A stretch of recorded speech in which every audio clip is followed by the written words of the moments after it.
नमस्कार। आज हम जानेंगे 29वें श्लोक का अर्थ। भगवान ने योग निष्ठा और सांख्य निष्ठा का वर्णन करके दोनों के लिए उपयोगी ध्यान योग का वर्णन किया। अब सुगमता पूर्वक कल्याण करने वाली भगवान निष्ठा का वर्णन करते हैं। श्लोक 29। भोक्तारं यज्ञ तपसां सर्वलोक महेश्वरं सुहृदं सर्वभूतानां ज्ञात्वा मां शांति मृच्छति। श्लोक का अर्थ।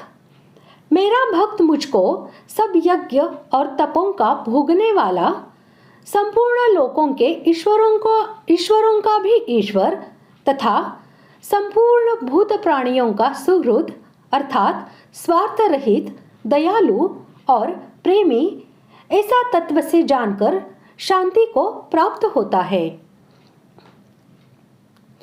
अहिंसा, सत्य आदि धर्मों का पालन, देवता, ब्राह्मण, माता पिता आदि गुरुजनों का सेवन पूजन, दीन दुखी, गरीब और पीड़ित जीवों की स्नेह और आदर युक्त सेवा और उनके दुख नाश के लिए किए जाने वाले उपयुक्त साधन एवं यज्ञ, दान आदि जितने भी शुभ कर्म हैं, सभी का समावेश यज्ञ और तप शब्दों में समझना चाहिए।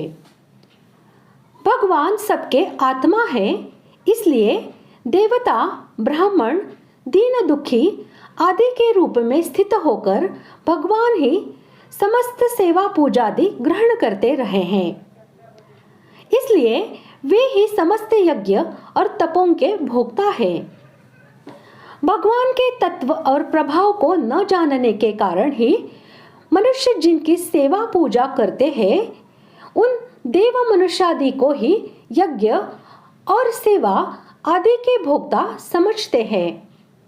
इसी से वे अल्प और विनाशी फल के भागी होते हैं। उनको यथार्थ शांति नहीं मिलती। परंतु जो पुरुष भगवान के तत्व और प्रभाव को जानता है, वह सबके अंदर आत्म रूप से विराजित भगवान को ही देखता है। इस प्रकार प्राणी मात्र में भगवत बुद्धि हो जाने के कारण जब वह उनकी सेवा करता है, तब उसे यही अनुभव होता है कि मैं देव, ब्राह्मण या दीन दुखी आदि के रूप में अपने परम पूजनीय, परम प्रेमास्पद, सर्वव्यापी श्री भगवान की ही सेवा कर रहा हूँ। इंद्र, वरुण, कुबेर, यमराज आदि जितने भी लोकपाल हैं तथा विभिन्न ब्रह्मांडों में अपने अपने ब्रह्मांड का नियंत्रण करने वाले जितने भी ईश्वर हैं, भगवान उन सभी के स्वामी और महान ईश्वर हैं। अपनी अनिर्वचनीय माया शक्ति द्वारा भगवान अपनी लीला से ही संपूर्ण अनंत कोटि ब्रह्मांडों की उत्पत्ति, स्थिति और संहार करते हुए सबको यथा योग्य नियंत्रण में रखते हैं और ऐसा करते हुए भी वे सबसे ऊपर ही रहते हैं। इस प्रकार भगवान को सर्वशक्तिमान, सर्वनियंता, सर्वाध्यक्ष और सर्वेश्वरेश्वर समझना ही उन्हें सर्वलोक महेश्वर समझना है। इस प्रकार समझने वाला भक्त भगवान के महान प्रभाव और रहस्य से अभिज्ञ होने के कारण क्षण भर भी उन्हें नहीं भुला सकता। वह सर्वथा निर्भय और निश्चिंत होकर उनका अनन्य चिंतन करता है। शांति में विघ्न डालने वाले काम क्रोधादि शत्रु उसके पास भी नहीं फटकते।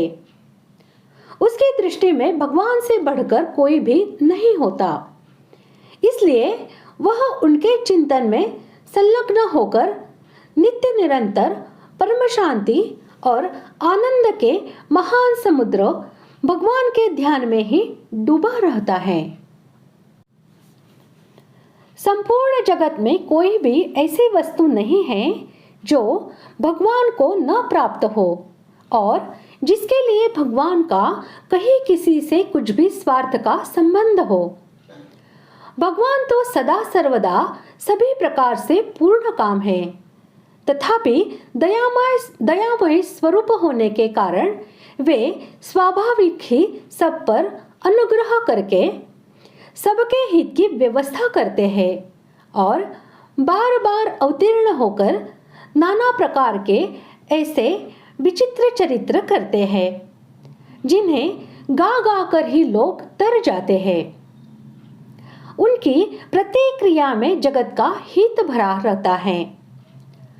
भगवान जिनको मारते या दंड देते हैं उन पर भी दया ही करते हैं।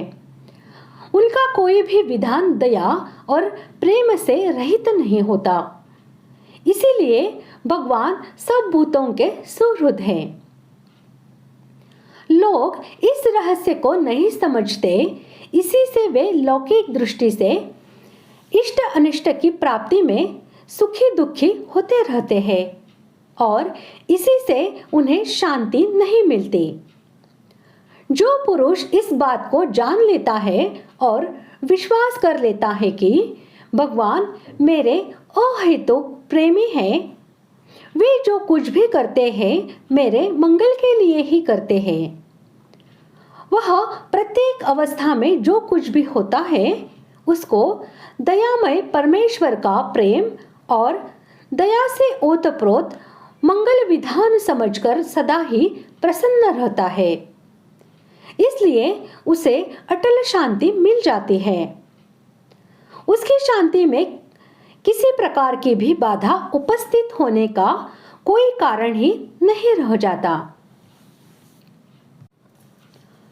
यहाँ माम पद से भगवान ने अपने स्वरूप का लक्ष्य कराया है।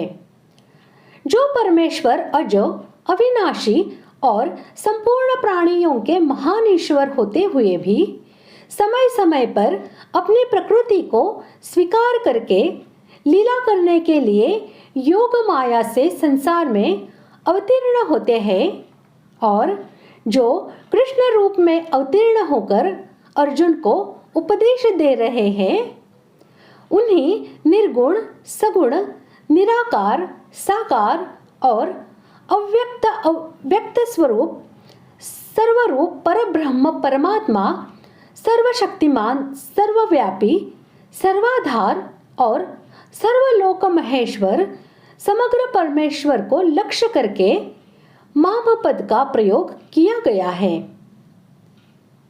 इस प्रकार आज हमने 29वें श्लोक का अर्थ जान लिया है और इसी के साथ हमारा 5वां अध्याय पूर्ण हुआ है। ओम तत्सदिति श्रीमद्भगवद्गीतासु उपनिषत्सु ब्रह्म विद्यायां योगशास्त्रे श्रीकृष्णार्जुन संवादे कर्म संन्यास योगो नाम पंचमोऽध्यायः। इस प्रकार ओम तत्सत इन भगवान नामों के उच्चारण पूर्वक ब्रह्म विद्या और योग शास्त्रमय श्रीमद् भगवत गीतोपनिषद रूप श्री कृष्णार्जुन संवाद में कर्म संन्यास योग नामक 5वां अध्याय पूर्ण हुआ। अगले भाग में हम 6ठा अध्याय शुरू करने जा रहे हैं। धन्यवाद।